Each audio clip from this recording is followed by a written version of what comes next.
pas le cas, malgré tout ce qu'ils ont pu me reprocher, ils n'ont pas réussi à démontrer qu'il y a faute. Donc le licenciement a été refusé. Et donc, suite à ce refus, bon, bien sûr, ils ont fait appel, c'est monté jusqu'à la hiérarchie, à DGT, ils ont fait encore appel, à chaque fois c'est refusé, c'est allé jusqu'au ministère du Travail, qui a refusé encore une fois le licenciement, donc c'était vraiment du béton.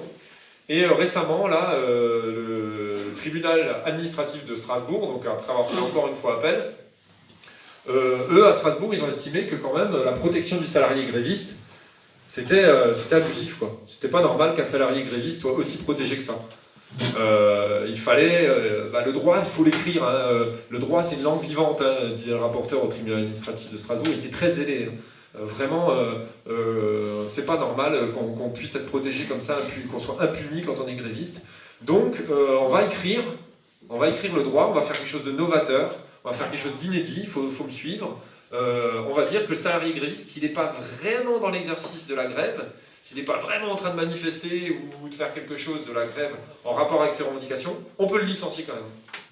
Et donc, ils ont estimé qu'ils cassaient la décision de l'inspection du travail, qu'ils cassaient la décision du ministère du Travail, et puis qu'ils disaient, en gros, ils écrivaient une nouvelle jurisprudence qui va peut-être porter mon nom, c'est malheureux, en disant, maintenant, le salarié gréviste qui rentre de manif ou qui n'est pas tout à fait en train de faire grève, je ne sais pas ce qu'ils entendent par là, c'est très flou en plus, il peut être licencié par son patron. Et ça, c'est hyper dangereux pour l'ensemble des salariés. C'est une jurisprudence qui peut tous nous concerner demain. Si vous êtes en grève, vous avez une pancarte avec marqué le nom de votre patron, comme quoi c'est un pauvre con, pourquoi pas, vous êtes en grève, vous pouvez, code de déontologie ou je sais pas quoi, vous pouvez être licencié demain. C'est hyper grave, voilà. Alors qu'avant, bien sûr, la grève nous protégeait, on a le droit de grève. Et on remarque que c'est un contexte global, en fait. Toutes les lois qui sont écrites, jour après jour, année après année, vont toujours dans ce sens-là. La loi de 2016, la loi El Khomri, plafonnait les indemnités des patrons voyous qui licenciaient injustement. La police est protégée dans la violence policière. Ils prennent 2 mois avec sursis quand ils balancent un pavé dans la foule. Il y a de moins en moins de protection pour les salariés, de moins en moins de liberté pour manifester. Et à contrario, il y a de plus en plus de droits pour les patrons, pour les flics et pour ceux qui nous répriment. Et on voit vraiment apparaître de plus en plus clairement qu'il y a une justice de classe qui fait que militer aujourd'hui est devenu un crime. On voit avec Gaël qui se fait convoquer toutes les semaines au commissariat. On voit quand un gilet jaune vient porter plainte comment il est reçu dans un commissariat. On voit toutes les séries de choses qui font que même quand on est gravement blessé, c'est encore nous qui avons tort quoi, en manifestation. Et quand on est salarié protégé, on se retrouve dans des situations encore pires que quand on ne l'est pas. C'est ça la réalité. C'est que mon collègue a été réintégré au prud'homme et que moi, je n'ai pas pu en bénéficier. Donc on est encore moins protégé qu'avant. Et tout vont dans le même sens, bien sûr, évidemment, parce que c'est politique et parce qu'on veut que les Français ferment leur gueule et arrêtent de militer et soient bien dociles. Et c'est pour ça qu'on réprime, parce que c'est la seule réponse qu'ils ont maintenant face aux revendications qui sont de plus en plus évidentes, de plus en plus réelles, où il n'y a plus rien trop à nous opposer comme argument. Il y a la crise, il y a tellement de choses qui craquent de partout, que le seul truc qu'on peut nous opposer aujourd'hui, c'est la répression. Donc, le 5 décembre, là, on va se battre contre les retraites. Et il faut bien comprendre que le 5 décembre, déjà, on va se battre dans un contexte beaucoup plus difficile que ce que nos parents ont pu se battre en 95. Mes parents nous amenaient sur leurs épaules en 95, où on pouvait aller à 15 ans en manifestation, on était libre d'amener des enfants dans des manifs et tout ça. Aujourd'hui, plus personne ferait ça. Je n'amènerai jamais mes 2 petits-enfants dans une manif, même celle-là pour le 5 décembre à Mulhouse, j'aurais peur de les amener. C'est très grave.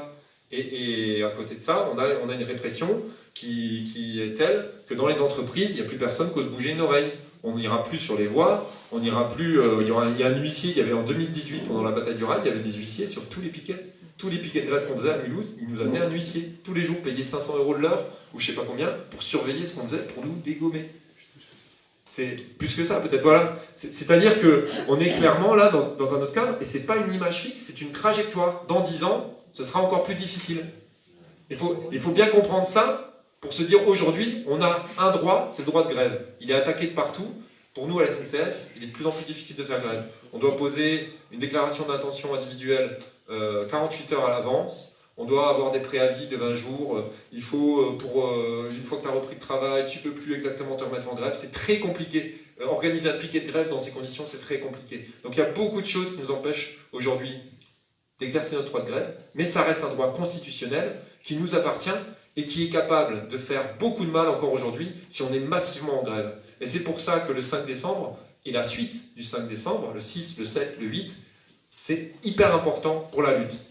Je ne dis pas que la grève se suffit à elle-même, mais c'est la force du travailleur, c'est la grève. Donc il faut vraiment qu'on comprenne de partout, dans nos entreprises, partout, et ça a été le but des tracts qu'on a diffusés toute la journée et qu'on diffuse tout le mois aux usagers. C'est pas une grève de cheminots, c'est pas une grève de la RATP, c'est une grève de tous les travailleurs pour leur pension, et j'ai envie de dire, au-delà de ça. C'est-à-dire qu'on est dans un contexte social aujourd'hui qu'on ne peut pas nier. On est dans un contexte social, après un an de gilets jaunes qui ont eu la bravoure d'affronter tout le temps la police et la répression pour porter des revendications qui sont toujours à l'ordre du jour. Il y a toujours des gens qui ont du mal à finir leur fin de mois, aller jusqu'à la fin de mois. Il y a toujours des problèmes dans les hôpitaux. Il y a toujours des problèmes dans l'éducation nationale. Ça craque de partout. Nos vieux dans les EHPAD n'ont qu'une douche par semaine. Les instituteurs ont des classes bondées. On a plein de problèmes. On a un contexte social explosif. Et c'est là-dedans qu'on va s'inscrire. C'est-à-dire que on ne peut pas se contenter aujourd'hui de dire, avec tout le travail militant de terrain qu'on a fait pour que les gens se mettent en grève le 5 et qu'on aille en AG voter la reconduction et qu'on aille dans la rue dire attention, le 5 ça suffira pas, il faut qu'on porte ça plus loin. Tout ça, c'est du travail militant à la base. Ça part de la grève à la RATP le 13 septembre. Qui ont, eux, appelé le 5 décembre. Sudrail a immédiatement engrainé. Et avec un travail à la base des gens qui veulent battre, qui veulent lutter, qui veulent se battre pour ces retraites, on a arrivé à amener toutes les organisations syndicales à partir sur ce 5 décembre. Et c'est quelque chose d'énorme, le nombre de préavis qu'il y a aujourd'hui en France sur le 5 décembre. Et c'est une chance unique qu'on a peut-être pas unique, on dit toujours que c'est la dernière, ce sera peut-être pas toujours la dernière, mais là, on a une vraie chance d'inverser la tendance, d'aller gagner quelque chose et écraser aujourd'hui ce gouvernement qui est un bulldozer, qui veut aller à l'affrontement, le faire perdre, ce serait une grande chance pour le prolétariat en France. Il faut vraiment qu'on arrive à l'arrêter, parce que si on ne l'arrête pas, à contrario, ça ira plus loin que la réforme des retraites, c'est-à-dire qu'il aura écrasé une grande révolte populaire des travailleurs ensemble en grève le même jour. Donc je vous invite tous, évidemment, à nous rejoindre en manifestation à Mulhouse. C'est 13h30 le rendez-vous, c'est 14h le départ. On a, nous, les cheminots, une AG à 10h30. Bien sûr, on va venir dès 8h du matin. Ceux qui veulent venir nous rejoindre, on va faire des gâteaux, on va faire du café. Il faut qu'on occupe le terrain, il faut qu'on soit sur le terrain. Si on doit faire des cabanes en palette avec les gilets jaunes devant la gare, on en fera. Il faut qu'on soit en auto-organisation, en autogestion de la grève. Il faut qu'on soit là sur le terrain H24, qu'on tienne des piquets, qu'on se rencontre, qu'on se voit, qu'on ne regarde pas la réalité à travers les écrans de télé et qu'on perde le moral au bout de 11 jours. Mais non, qu'on se rencontre et qu'on se donne du courage dans la lutte et qu'au travers de cette lutte, eh bien, on arrive à renforcer nos convictions et à faire qu'elles se répandent et que les autres nous rejoignent dans la lutte. Ouais.